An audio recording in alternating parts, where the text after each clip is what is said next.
এই চুপ, একদম চুপ। সারাক্ষণ ভ্যাঁ ভ্যাঁ করে কাঁদবে, তোকে নেওয়ার জন্য কেউ নেই। চুপ কর, নয়তো। পায়রার কথা শেষ করার আগেই ইলহাম পায়রার চুলের মুঠি টেনে ঠাস ঠাস করে চড় মেরে দিল। সারাদিন বাহিরে থাকায় ঠিক করে খেতেও পারেনি সে। যেই না খেতে বসেছে অমনি পায়রার এহেন কর্মকাণ্ড দেখে মেজাজ চড়ে গিয়েছে তার। সে পায়রাকে খাটের কোনায় ধাক্কা দিয়ে চিৎকার করে বলল, নয়তো কি?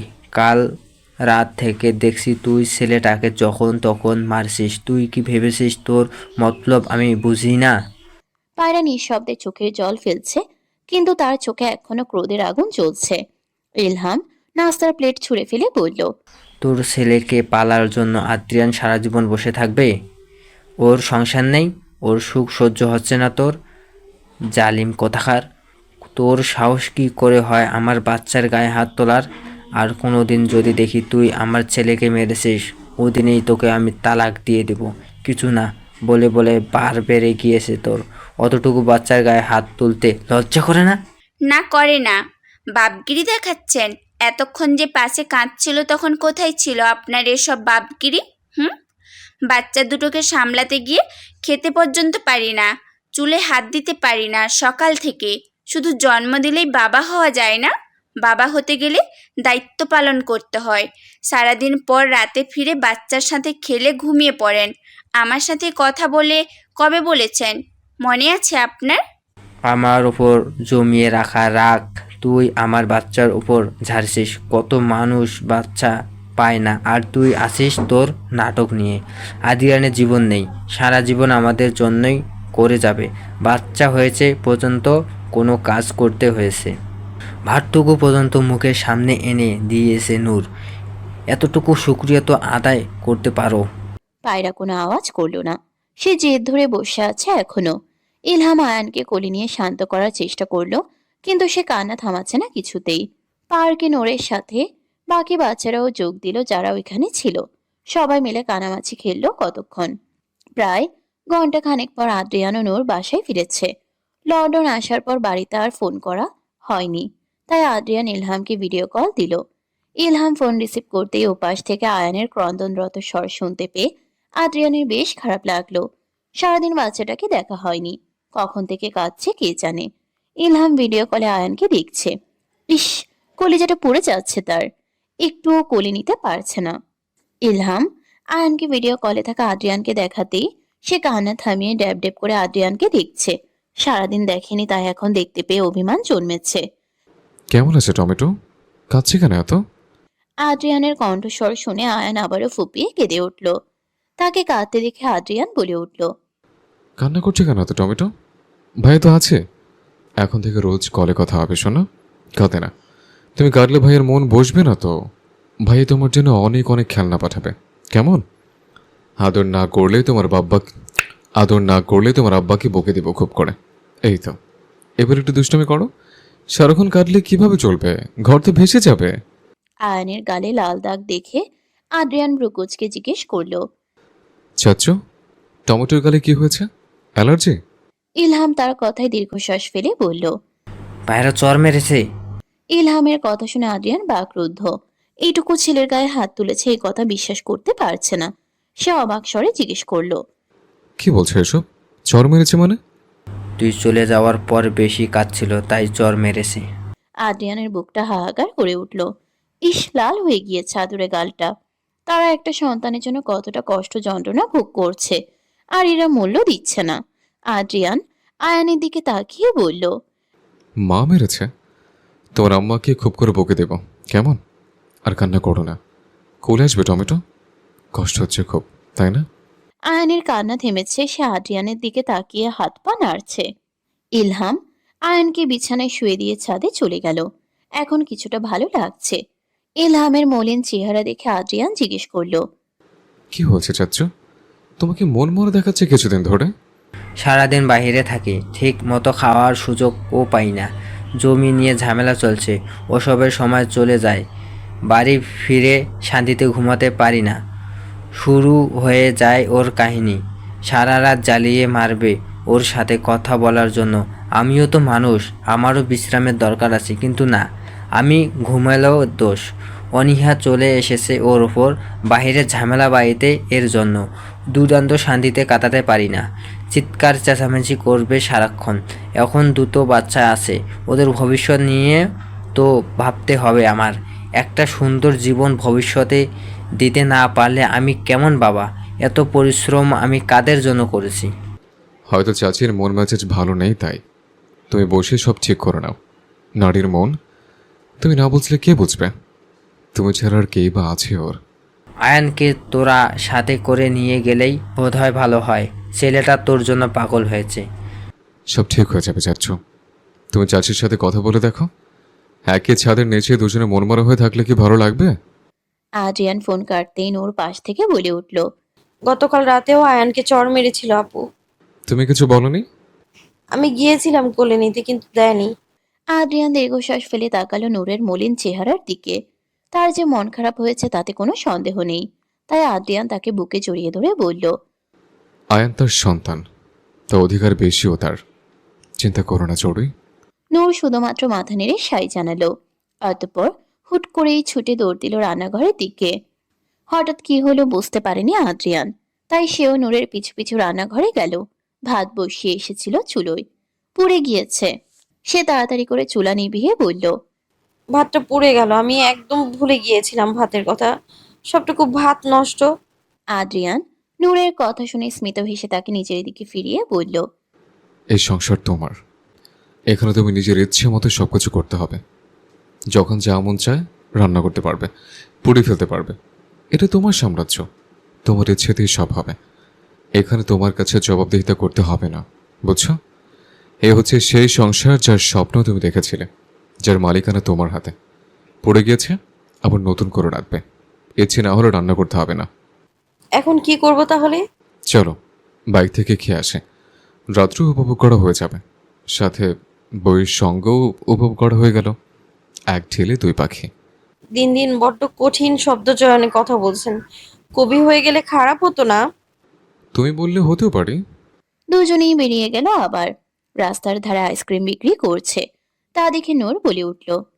আইসক্রিম খাবো। আদ্রিয়ান স্টলের সামনে এসে 3টা আইসক্রিম কিনে নিল। মানুষ দুজনের আইসক্রিম 3টা দেখে নূর জিজ্ঞেস করলো, 3টা কেন? দুটো তোমরা। এখান থেকে রেস্টুরেন্ট খুব একটা দূরে নয়। আদ্রিয়ান ও নূর কাছের একটা রেস্টুরেন্টে ঢুকলো, কিন্তু সেখানে ভাত জাতীয় কিছুই নেই। আদ্রিয়ান 2টো ফ্রাইড চিকেন অর্ডার করলো, কিন্তু নূরের তাতে মন ভরল না। সে ভাত পাগল মানুষ, রাতে ভাত খেতেই হবে তার। আদ্রিয়ান ফ্রাইড রাইস খুঁজেছিল, কিন্তু মেনুতে নেই।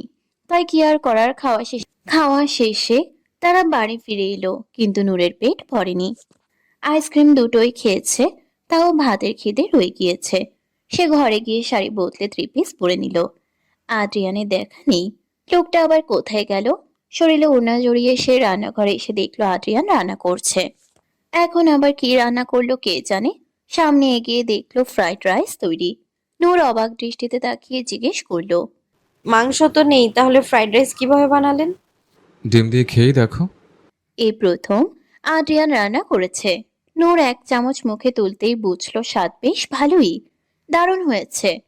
ডিম দিয়েও এত মজা হবে সে ভাবেনি, দুপুরেও খায়নি। তাই পেটে খিদে থাকায় সে মুখেই পুরোই চলেছে, অথচ আদ্রিয়ানকে সাধছে না। হঠাৎ মনে হলো আদ্রিয়ান তো সামনেই আছে, কিন্তু সে নিজে একা একা সবটা খাওয়া শুরু করেছে। লোকটাকে একটু বললেও না, কি মনে করেছে কে জানে। নূর খাবার ভর্তি মুখ নিয়ে হাসলো, হেসে আদ্রিয়ানের দিকে চামচ বাড়িয়ে দিতেই আদ্রিয়ান স্মিত হেসে বলল, তুমি খাও, আমার পেট ভরা। নূর আর দেরি করলো না, সবটুকু নিমিষেই শেষ করে দিল। ইলহাম পায়রার কাছে এসে দেখলো সে বসে আছে খাটের এক কোণায়। সে হাতে চিরুনি নিয়ে পায়রার দিকে এগিয়ে এসে তার চুলের খোপা খুলে আঁচড়াতে শুরু করলো। পায়রার কান্না আসছে, সে নিঃশব্দে ফুপিয়ে কেঁদে উঠল। ইলহাম তার কানের লতিতে অধরে স্পর্শ করে বলল, সারাদিন বাইরে থাকি, ঠিক মতো খাওয়া দাওয়াও হয় না।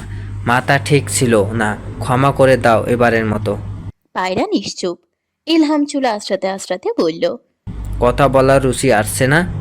উক্ত কথা বলতেই ঝাপটে জড়িয়ে ধরলো পায়রা। সে ইলহামের বুকে মুখ গুজে কাঁদতে কাঁদতে বলল, আমাকেও ক্ষমা করে দিন। আমি আপনাকে বুঝতে পারিনি, সবসময় নিজেরটাই ভেবে এসেছি। আর কখনো ছেলের গায়ে হাত তুলো না। তোমার কাছে আমার একটাই অনুরোধ, বুঝেছি। ভালোবাসি আমার অর্ধাঙ্গিনীকে। আমিও যে ভালোবাসি আপনাকে।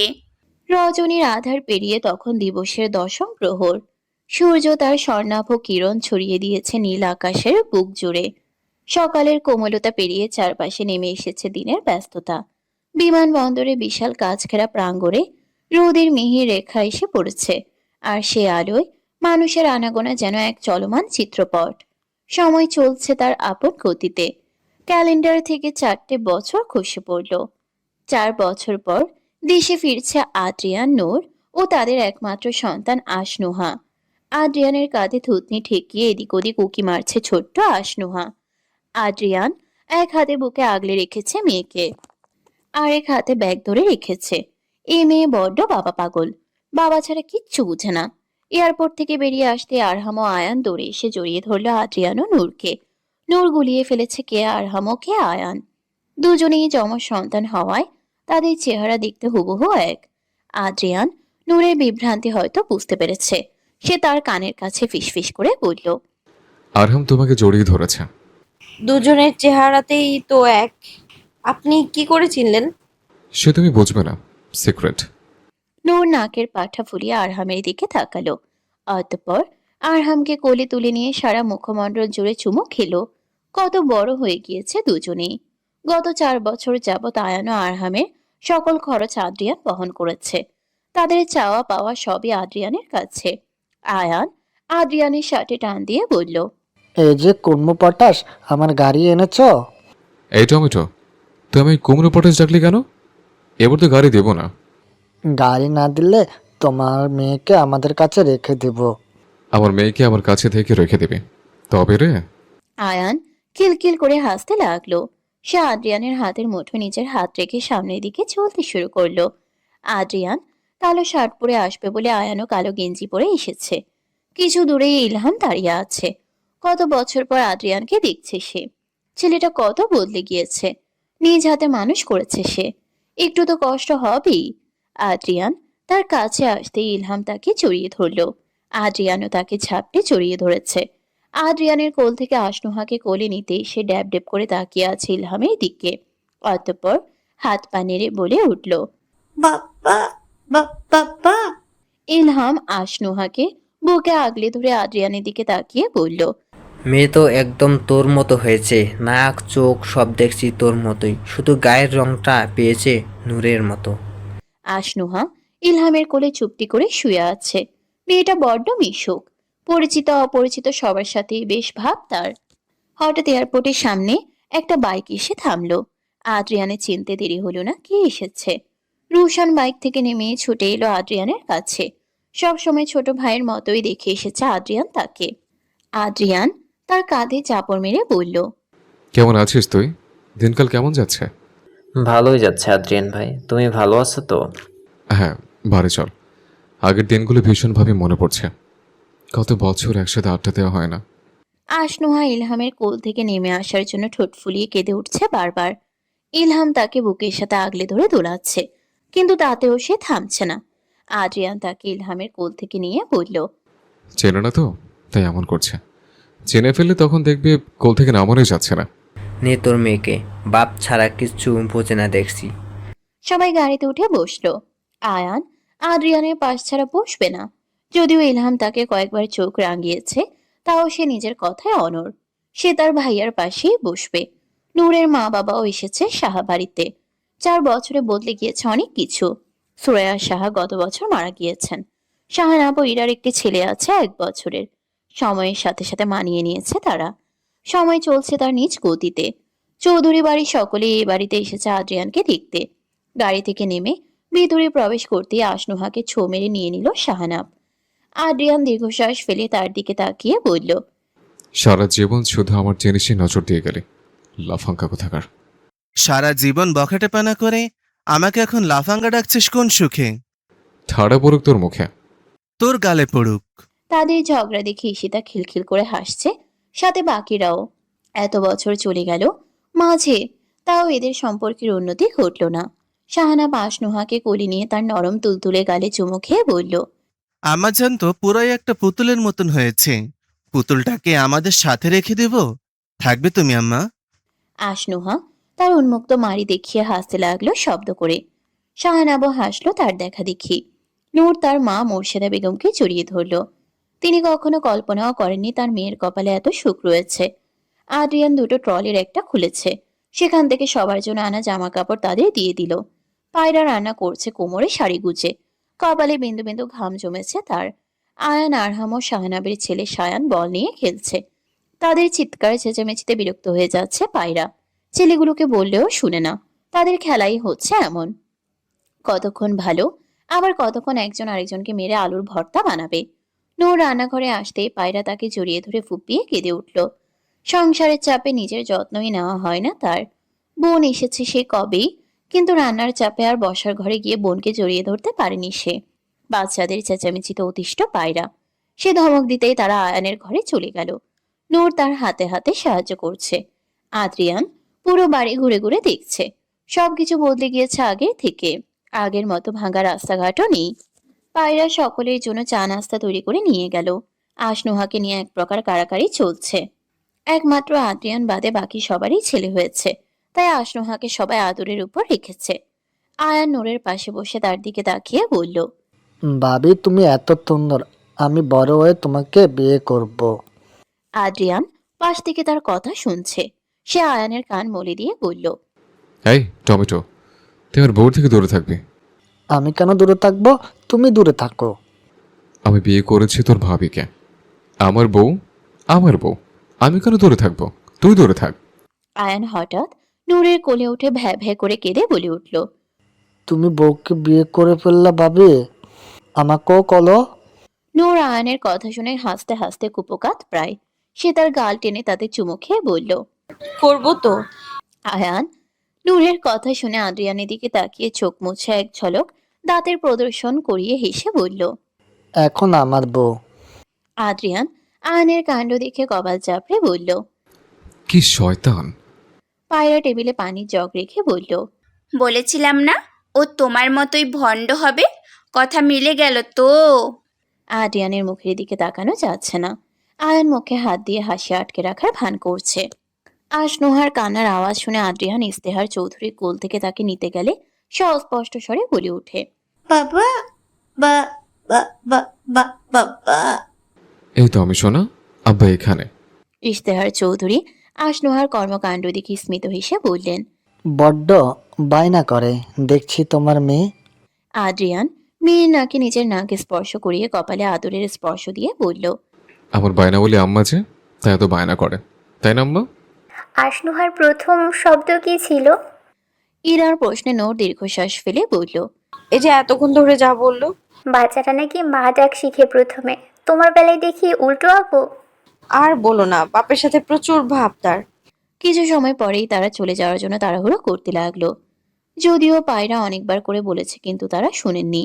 সায়ানের হাতে আদ্রিয়ানের দেওয়া গাড়ি আয়ান ও আরহামের জন্য আনার সময় তার জন্যও এনেছিল। অবশ্য শাহানাবা আশনুহার জন্য জামা কাপড় কিনে এনেছে, যেহেতু প্রথমবার দেখতে এসেছে। ইশতেহার চৌধুরী সোনার চেইন উপহার দিলেন আশনুহাকে, যেহেতু তার আকিকাতে কিছু দেওয়া হয়নি। দুপুরের মধ্যভাগে এসে সূর্য যেন তার সমস্ত তেজ ঢেলে দিয়েছে ধরিত্রীর বুকে। নীল আকাশের বিস্তীর্ণ ক্যানভাসে মেঘের আনাগোনা ক্ষীণ, চারপাশে ছড়িয়ে পড়েছে তীব্র সোনালি রৌদ্র। নূর মেয়েকে খাইয়ে বিছানায় শুয়ে দিয়েছে খেলার জন্য। পায়রা আয়ান ও আরহামের পেছনে ছুটছে তখন থেকে খাবার নিয়ে। আদ্রিয়ান অন্য ট্রলি খুলে এক এক করে সব জিনিস বের করছে, যেগুলো শুধুমাত্র আয়ান ও আরহামের জন্য আনা। নূরের মা বাবা খেয়ে কবেই বেরিয়ে গিয়েছেন। দুই ছেলেকে খাওয়াতে নাজেহাল অবস্থা পায়রার। খাওয়া শেষ হতেই আয়ান আদ্রিয়ানের সামনে এসে বলল, এগুলো কার জন্য? বাড়ির পাশে একটা জিন থাকে, তার জন্য। জিন কি খেলতে পারেন নাকি? জিন খেলতে পারে নাকি জানি না, কিন্তু তোমার ভুঁড়ি বেড়ে যাচ্ছে সেটা বুঝতে পারছি। ব্যাডপ কুমড়ো পটাশ। আদ্রিয়ান হো হো করে হাসতে লাগলো। এই ছেলেকে রাগিয়ে বেশ মজা পায় সে। ট্রলি থেকে দুটো শার্ট বের করে আয়ান ও আরহামের হাতে দিল সে। আরহাম কালো রঙের শার্ট পরে আদ্রিয়ানের সামনে এসে দাঁড়ালো। অতঃপর বলল, ব্রো আমাকে কি দেখতে পচা লাগছে? আদ্রিয়ান আরহামের গাল টেনে তাতে আদরের পরশ দিয়ে বলল। নায়ক লাগছে, সবার থেকে তোমাকে বেশি হ্যান্ডসাম লাগছে। আরহাম খুশিতে গদগদ হয়ে চুলে স্টাইল করে হাত বুলালো। আরহামকে দেখে আয়ানও আদ্রিয়ানের সামনে এসে বলল। ব্রো, আমাকে কি দেখতে পচা লাগছে? আদ্রিয়ান তার কথাই ঝটপট উত্তর দিল। হ্যাঁ, অনেক।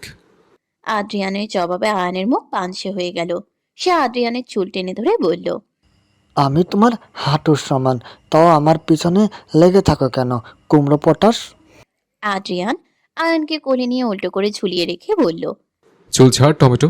আম্মু, পায়রা ও নূর দুজনেই ছুটে আসলো। তাদের এই কাণ্ড দেখে পায়রা হাসতে হাসতে বলল। ছোটবেলায় এক মুহূর্ত না দেখলে কাঁদতে কাঁদতে বেহুশ হয়ে যেত, আর এখন কিভাবে ঝগড়া করছে দেখো। আম্মু, ভাইয়া বলেছে আমাকে পচা লাগছে, আর আরহামকে নায়ক লাগছে। পায়রা ছেলের শার্টের কলার ঠিক করে বলল। কে বলেছে পচা লাগছে? তোমাকে তো নায়কের মতো লাগছে। আয়ান হঠাৎ আদ্রিয়ানের সামনে এসে বলল। ব্রো, আজ তোমাকে অনেক বেশি। বাকিটুকু বলল না সে। আদ্রিয়ান নিজেই নিজের প্রশংসা করতে করতে বলল। আমি জানি আমাকে দেখতে হ্যান্ডসাম লাগছে। তোমাকে দেখতে অনেক বেশি বেগুনের মতো লাগছে। আয়ান খিলখিল করে হেসে নূরের পেছনে লুকিয়ে পড়ল। আদ্রিয়ান হতবাক হয়ে গেল আয়ানের কথায়। তার সাথে বেগুনের কি সম্পর্ক? কোনোভাবে কি আয়ান তাকে কালো বলছে? সে আয়ানের দিকে তেড়ে এসে বলল। তবে রে টমেটো, তোকে আজকে চেনের কাছে পাচার করে দেব। আয়ান আদ্রিয়ানের দিকে তাকিয়ে মুখ ভেঙচি দিয়ে লুকিয়ে রইল। ইলহাম আশনোহার সাথে খেলছে, কথা বলছে। আয়ান ও আরহামের সাথে তার খুব একটা ভালো বন্ডিং নেই। তবে আশনোহাকে এত বাবা পাগল হতে দেখে ইলহামের মন হাহাকার করে উঠল। দুপুরের খাওয়া দাওয়া শেষে আদ্রিয়ান ও রুশান আরিয়ানের কবর দেখতে গেল। 4 বছর পর ছেলের কাছে এসেছে সে। ফুল গাছ দেখেই বোঝা যাচ্ছে রুশান খুব ভালোভাবে যত্ন নিয়েছে এই কবরের। গত 4 বছরে আদ্রিয়ানের যখনই ছেলের কথা মনে পড়তো সে কল করে দেখে নিত। রুশানও দিন নেই রাত নেই যখনই বলতো তখনই চলে যেত আদ্রিয়ানকে দেখাতে। আদ্রিয়ান ছেলের কবরে হাত বুলিয়ে চুমু খেয়ে বলল। কত বছর পর তোমার স্পর্শ করলাম আমার করেছে। তোমার বোন এসছে জানো, তোমাকে ভাইয়া বলে ডাকার জন্য এসছে। তাকে নিয়ে আবার আসবো কেমন? এই 4 বছরে বাবা তোমাকে খুব মিস করেছে শোনা। তোমার জায়গা কেউ নিতে পারবে না। অভিমান হয়েছে আমার ছেলের। বেশ কিছু সময় ছেলের কবরের সামনেই অতিবাহিত করলো আদ্রিয়ান। নড়ল না সেখান থেকে। অতঃপর চলে গেল পুরনো সব বন্ধুদের সাথে দেখা করতে। তার দলের ছেলেরা সবাই ক্লাবে অপেক্ষা করছে তার জন্য। অনেক বছর পর দেখায় আদ্রিয়ানকে ছাড়তেই চাচ্ছে না তারা। দিন গড়িয়ে বিকেলে শেষ প্রহর। পশ্চিম দিগন্তে সূর্য তখন ধীরে ধীরে তার তেজ গুটিয়ে নিচ্ছে। আকাশ জুড়ে ছড়িয়ে দিচ্ছে রক্তিমার সোনালী আভা। এখানে আসার পর থেকে আশনোহা একটিবারের জন্যেও ঘুমায়নি। বাবার বুক ছাড়া কখনো ঘুমায়নি সে। যেদিন আদ্রিয়ান থাকতো না সেদিন নূরকে অনেক কষ্ট করে ঘুম পাড়াতে হয় এই মেয়েকে। বড্ড জেদি সে। ঘুম চলে এসেছে চোখের পাতায়, কিন্তু সে কেঁদেই চলেছে। আদ্রিয়ানের খবর নেই, ফোনও ধরছে না সে। ইলহামও অনেক চেষ্টা করেছে কিন্তু ঘুম পাড়াতে পারেনি। নূর ইলহামের কোল থেকে নিয়ে বলল। কান্না থামবে না এই মেয়ের, ঘুম এসেছে তাই এমন করছে। তাহলে ঘুম পাড়িয়ে দাও, কিভাবে কাঁদতে দেখে গলা ভেঙে যাবে তো। আদ্রিয়ান না আসা অব্দি ঘুমোবে না। বাবার বুকে ঘুমোতে ঘুমোতে অভ্যেস তো তাই। বাবার ভালোবাসা কি ইলহাম বোধহয় বুঝলো। ছেলে দুটো সারাক্ষণ মায়ের আশেপাশে ঘুরে, অথচ আশনোহার আদ্রিয়ানের প্রতি ভালোবাসা দেখে একটা মেয়ের শখ জাগতে লাগলো ইলহামের। সে তো চেয়েছিল এমন বাবা হতে। মেয়েটার কান্না কিছুতেই থামছে না। আদ্রিয়ান কিছু সময় পর বাড়ি ফিরল। রুশানের ছেলেকে দেওয়ার জন্য কিছু খেলনা এনেছিল, সেগুলো নিতে ভুলে গিয়েছে তাই সেগুলোই নিতে এসেছে। আশনোহার কান্নার আওয়াজ কানে আসতেই সে ছুটে এসে দেখলো মেয়েটা কাঁদতে কাঁদতে ফর্সা নাক লাল করে ফেলেছে। সে দ্রুত মেয়েকে কোলে নিয়ে বলল। কি হয়েছে, কাঁদছে কেন আমার মেয়ে? ঘুম এসেছে তাই কাছে। আদ্রিয়ান মেয়ের কপালে চুমো খেয়ে চোখের জল মুছিয়ে দিয়ে বলল। আমার রাগ হয়েছে বুঝে? আব্বু একটু বাইরে গিয়েছিলাম, তাতে আমার এত কান্না কাটে। এইটুকু পুতুলটাকে কোথায় রাখবো আমি? বুকে আগলে রাখি বরং। বা এই তো আব্বু আছে তো, কোথায় যাবো আমার আম্মাকে ফেলে? আদ্রিয়ান সোফায় শুয়ে মেয়েকে বুকে আগলে ধরতেই সে ঘুমে তলিয়ে গেল কয়েক মুহূর্তের মাঝেই। ইলহামের বুক ফেটে যাচ্ছে তা দেখে। ইস, তার যদি একটা মেয়ে থাকতো তবে সেও হয়তো এভাবে আব্বা আব্বা করে বাড়ি মাথায় করে রাখতো। ইলহাম আর দাঁড়ালো না। সে তার ঘরে গিয়ে জায়গা জমির কাগজপত্র নিয়ে বসলো। এই সময় আয়ান ও আরহাম সেই ঘরে এসে খেলতে লাগলো। ইলহাম কাজে মন বসাতে পারছে না তাদের জন্য।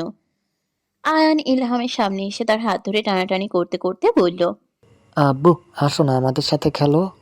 ওদিকে যাও, আমি কাজ করছি। আয়ান তাও ছাড়লো না। সে নাচর বান্দার ন্যায় ইলহামের হাত ধরে টানাটানি করতে লাগলো। অতঃপর ইলহাম তাকে ধাক্কা দিয়ে সরিয়ে দিয়ে নিজের কাজে মনোযোগ দিতে লাগলো। ইলহাম বুঝতে পারেনি তার ধাক্কা অত জোরে লাগবে। আয়ান মেঝেতে উপর হয়ে পড়ে দাঁতের সাথে ঠোঁট প্লেগে কেটে গিয়েছে। সে চিৎকার করে কেঁদে উঠে মায়ের কাছে গেল। পায়রা রান্নাঘরে সবার জন্য পরোটা বানাচ্ছে। হঠাৎ আয়ানের কান্না শুনে আয়ানের দিকে তাকাতেই দেখতে পেল তার ঠোঁট থেকে রক্ত পড়ছে। পায়রা আয়ানকে তাড়াতাড়ি কুলি করিয়ে জিজ্ঞেস করলো, কি হয়েছে আয়ান? কিভাবে হলো এসব? আম্মু জানো, আব্বু আমাকে আজকে মেরেছে। ইয়া জোরে ধাক্কা মেরেছে। আয়ানের কষ্ট হয় আব্বু বকা দিলে। আব্বু আর আমাদের ভালোবাসে না, এই আব্বু পচা। ভূত আব্বুকে পাল্টিয়ে দিয়েছে। ভূতকে বলো না আগের আব্বুকে ফিরিয়ে দিতে। আয়ান ও আরহাম দুজনে একসাথে বলে উঠল। তারা ভেবেছে বাড়ির পেছনের ভূত তাদের বাবাকে বদলে দিয়েছে, না হয় আগে তো ঠিকই খেলতো। পায়রা রেগে ইলহামের কাছে এসে বলল, কি শুরু করেছেন আপনি? ইলহাম কাজ করছিল।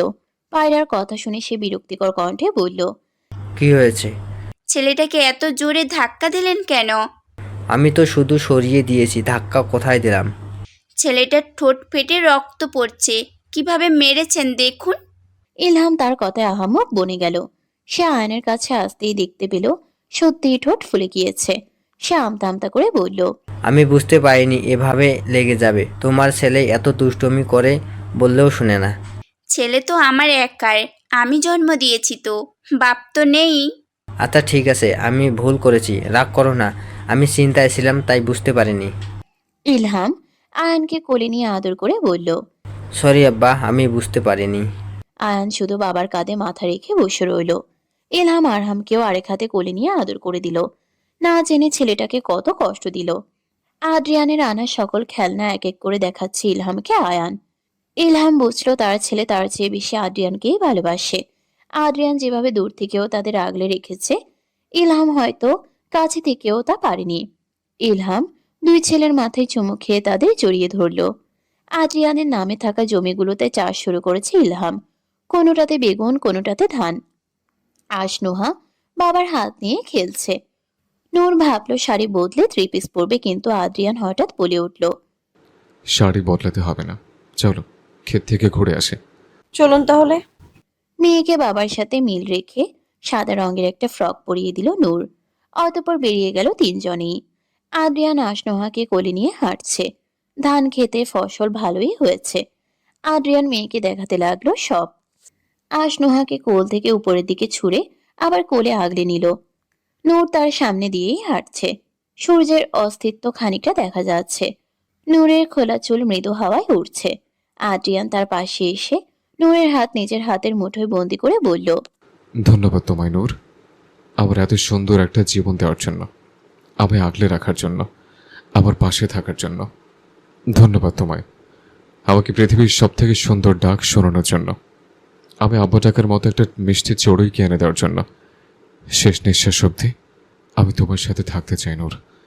তুমি ছাড়া আমি সত্যি অচল। এক মুহূর্তের জন্য তোমায় ছাড়া থাকার মতো কোনো পরিস্থিতি না আসুক আমার জীবনে। ভালোবাসি তোমায় আমার প্রিয়তমা।